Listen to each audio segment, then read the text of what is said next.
तरकारी recipe share करबी। याको हमें बिना अंडा रे बनै की रेडी करबा। एही निरामिष अंडा तरकारी छोटठू बड़ पर्यंत समस्त को निश्चित पसंद आसीबो। आपको बनेबा जेतिकी सहज खाइबा को ताटू टेस्टी मते लागि थाए। तो आसंते बे देरी न करी फटाफट रेसिपी स्टार्ट करनेबा।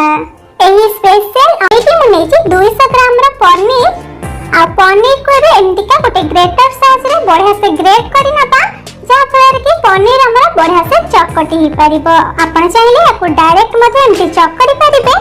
एडी देखंतु मु सब पनीर को बढ़िया से ग्रेट कर नेछि। एई पनीर रो चारि भाग रो हमें नबा गोटे भाग माने 3 भाग रखिबा हमें अंडा बनेबा पई आ गोटे भाग नबा हमें कि केसर बनेबा पई। एठी मु चारि भाग रो गोटे भाग पनीर को अलग करि नेछि। आ एबे तरे दे देछि स्वाद अनुसार लूण आ 2 रो 3 पीस दे देछि हळदी गुंड। हळदी गुंड देबा द्वारा बहुत बड़ा कलर आसी जिवो बिल्कुल केसर परी। आ याको एबे हाथ रे के बहुत बढ़िया से चकटी नबा। पनीर को टिके चकड़ी साला परे इतरे अल्प टिके तेल दे दबा। तेलर परिमाण आपण कम ही रखिबे। आ को पूरी तरह बढ़िया से चकड़ी नबा पूरा चिकन करिकि। एडी देखन तो पनीर हमरा बढ़िया से चिकन हे चकड़ी हे छि। एबे अपन अल्प अल्प नै कि पूरा गुड़ा कर दबा। ठीक अंडा रा केसर परी आपको सेट दे दबा। देखंतु वाओ एबे पूरा अंडा रा केसर परी लुक आसी जाई छि।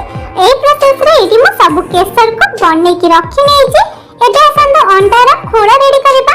अंडा रा खोड़ा रेडी करिया पई एडी मु सेई 3 भाग पनीर रे 2टी मीडियम साइज रा सिजा आरो क्रेट करके दे दोछि। आरो को दे साला पर एडी मु नेछि 1/4 कप मैदा माने 4 चम्मच मैदा आ गोटे चम्मच एडी दे देछि कॉर्नफ्लोर। आ एबे एतरे अल्प टिके लूण दे दबा। हमें केसर पई भी लूण यूज करथिले सेठी लूण टिके कम ही दबा। एबे सब जिंस को हाथ रे बहुत बढ़िया से चकटी नबा। एडी देखंतो ए सब जिंस को बहुत बढ़िया से चकटी नै छि। आ ता पर एमती हाथ रे टिके बड़ बड़ रोटी साइज रा गुळा नै कि एमती गोल शेप दे के रखि नेबा। एडी देखंतो सब गुडा को मु एमती गोल करके रखि नै छि। एबे आसंते याको अंडा रा शेप दबा। अंडा रा शेप दबा में प्रथमे याको एमती हाथ रे टिके फ्लैट करि नबा जेमती हमें ठीक काकरा बनै थाओ। आ एबे इतरे गोटे केसर को दे दबा। गोटे केसर को दे साला पर एमती टिके तको बंद कर नबा। बंद करके हल्का हाथ रे एमती टिके गोल करके अंडा रा शेप दे दबा। एडी देखंतो मैं याको हल्का हल्का प्रेस करके बिल्कुल अंडा रा शेप दे देउछि। आपण बिल्कुल भी जोर प्रेस करबे नै नले एटा फाटी जाई पारे। देखंतो ए सेम प्रोसेस रे म आपण को आ गोटे अंडा मध्ये एडी बनै कि देखौछि। याको आपण बनेला बेले फुल एन्जॉय करके बनेबे। बिल्कुल भी आपण को लागिबे नै कि आपण कोनोसी काम करछंती। तो याको बनेला बेले मु तो पूरा मजा नेथिली। आपण माने निश्चित यार मजा उठेबे। तो एडी देखंतो सब अंडा गुडी का एडी म बनै कि रेडी करके रखि नै छि। एबे गोटे प्लेट रे दे दोछि गोटे रो 2 चम्मच पाखा पाखी मैदा। मैदा को हम प्लेट रो चारि पाखे केमती स्प्रेड कर नबा। हम अंडा को एबी मैदा संगे केमती रोल कर नबा। एटा हमरा पूरा इंपोर्टेंट पॉइंट। याको आपण बिल्कुल भी स्किप करबे नहीं। मैदा रे एमती रोल कर साला पर एमती एक्स्ट्रा मैदा गुडा को हमें अंडा रो अलग कर नबा। ए रेस्ट दे दबा नहले तो अंडा को छाणीला बेले अंडा हमरा फाटी जिवो। एई टिप्स टा को आपण निश्चित मन रखिबे। आ अंडा को हमरा 5 मिनिट पय रेस्ट दे देबे। एटी देखंतु 5 मिनिट पर एटी मु गोटे कढ़ाई रे किछि तेल गरम करि नेथली मीडियम फ्लेम रे। आ एबे हमरा अंडा को दे दबा। अंडा को देला समय रे हम गैस रा फ्लेम को मीडियम टू हाई रे रखिबा। याको छाणीबा पे हमको बिल्कुल भी बेसी समय लागबो नै। मात्र 2 रो 3 मिनिट भीतर अंडा हमरा छाणी के रेडी हे जिवो। एडी देखंतु अंडा हमरा गोटे पट साइड हे गलानी। त यारा पट साइड को मथे उल्टे कि हमें बढ़िया से गोल्डन करके छाणी नबा। एडी देखंतु अंडा हमरा 2 पट साइड रो बढ़िया से गोल्डन ब्राउन हे के छाणी हे जाई छि। त ए समय रे हमें अंडा को काढी के रखि नेबा।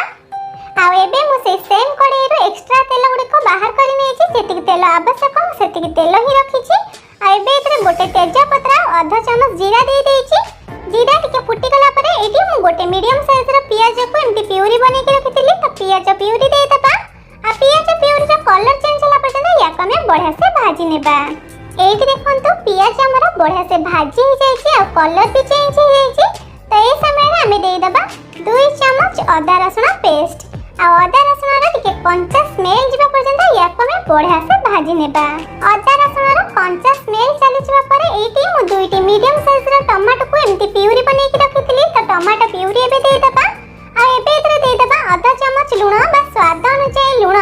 आ अल्प टिके हळदी गुंड देदबा, आधा चमच देदबा एठी लंका गुंड, गोटे चमच देदबा एठी धनिया गुंड, आ आधा चमच देदबा एठी जीरा गुंड। एई अंडा तरकारी रा स्वाद बढ़िबा पई एठी हम देदबा आधा चमच चिकन मसाला। आपण एठी चिकन मसाला जगह पनीर मसाला मध्ये यूज करि परिबे, नहले तो मीट मसाला मध्ये दे परिबे।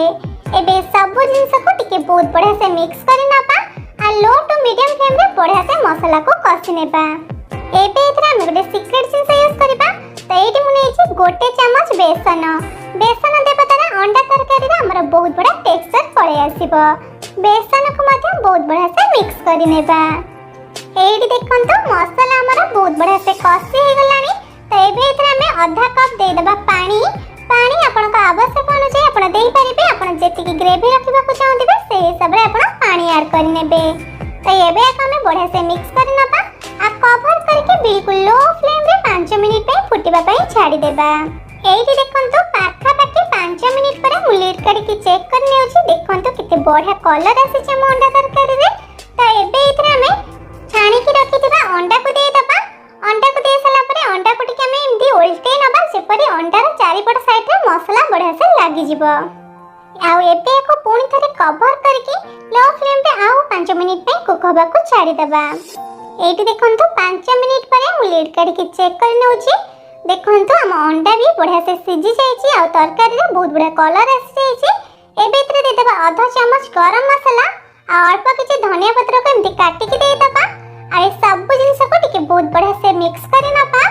बस रेडी हो गला हमर निरामिष अंडा तरकारी। ताले आपण माने निश्चित ए रेसिपी को घर सारे ट्राई करंतु आ बने के खाइला परे केमती लागिला मते मो कमेंट बॉक्स रे कमेंट करि निश्चित जणांतु। आ जदि आज रे रेसिपी आपण मान को पसंद आसीची तेबे वीडियो को लाइक शेयर करबा को बिल पुणी देखा बा को नुवा रेसिपी सहित को नुवा वीडियो रे।